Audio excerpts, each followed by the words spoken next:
This week, we will continue to piece together the components of the Bible lesson as we continue to focus on the middle section of the lesson outline. This video will confirm the value of utilizing a small group task, provide an example, and offer guidelines on how to conduct the task. Vela defines the learning task as an open question put to members of a small group who have been given all the resources they need to respond.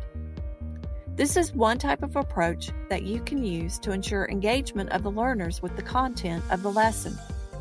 This type of teaching method is considered an active student-centered approach.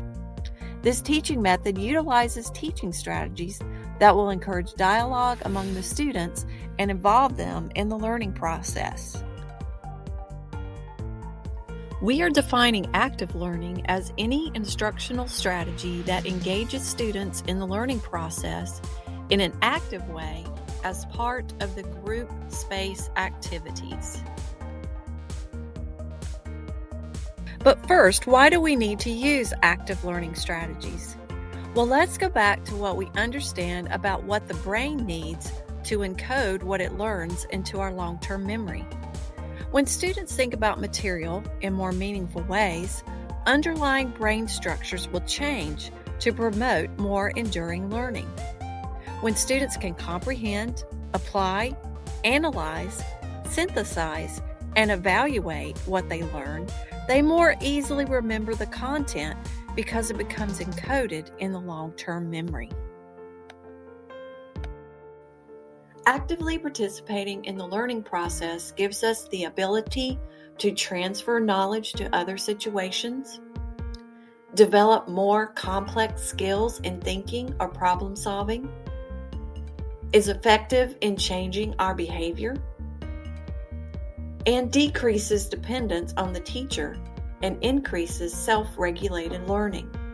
The teacher becomes the interpreter, coach, and guide, and not the informer and protector of knowledge.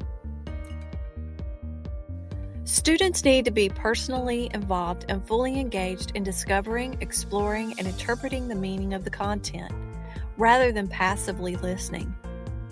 An added bonus is that activities usually require teamwork, and this is a good way to enhance community spirit within the class, and working in groups is also an important skill students will need to learn both for school and in their future jobs or ministries.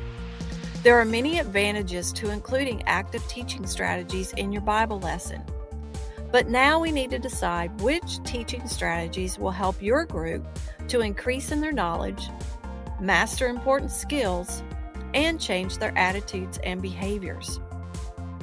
You will find a list of teaching strategies you can incorporate into your lesson on the Canvas site under Module 4.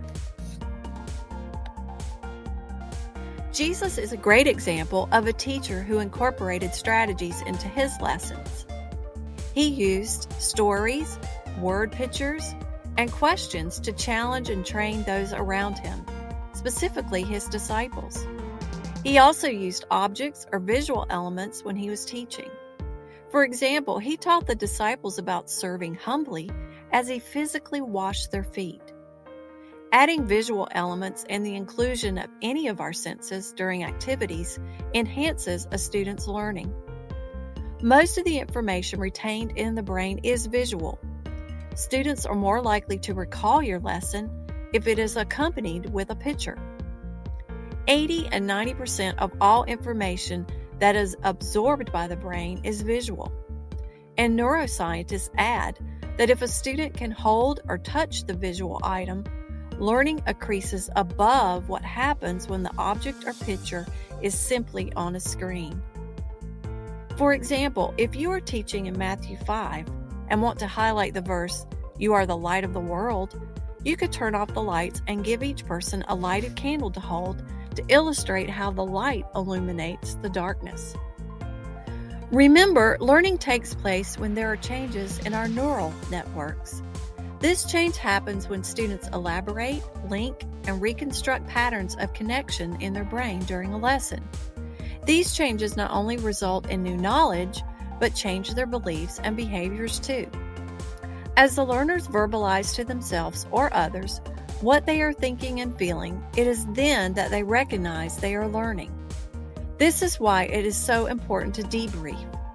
Debriefing is a pause in the lesson when we reflect on the ideas and experiences that help to broaden and deepen the application of the lesson. When learning only focuses on content or words without sufficient attention to context or meaning, the study ends up being largely about retention and recall.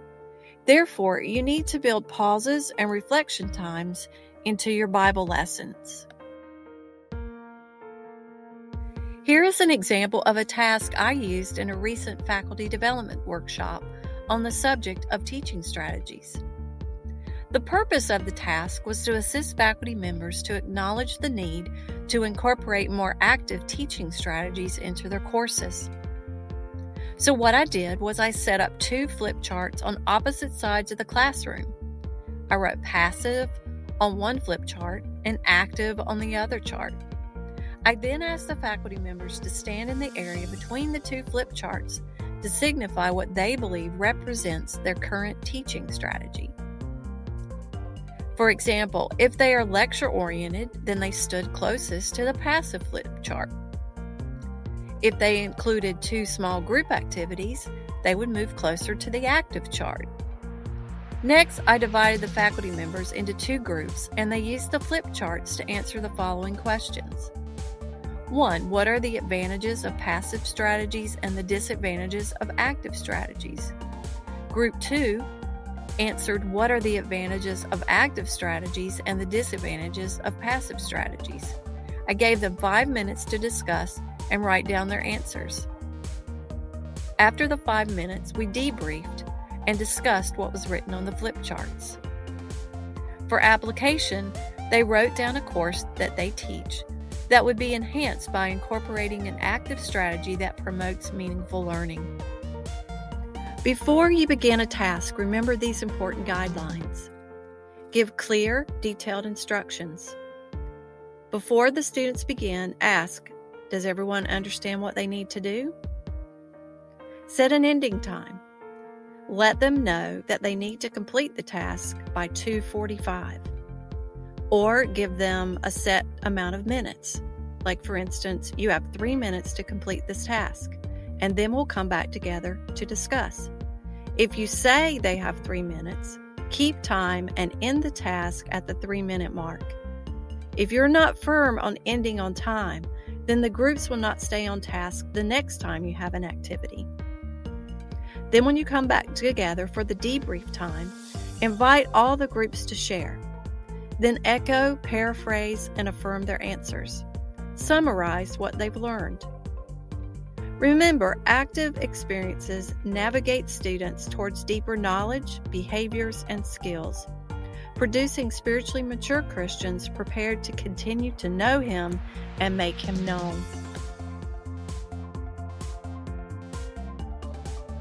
And remember, teaching is for life change. We are not informers, but transformers.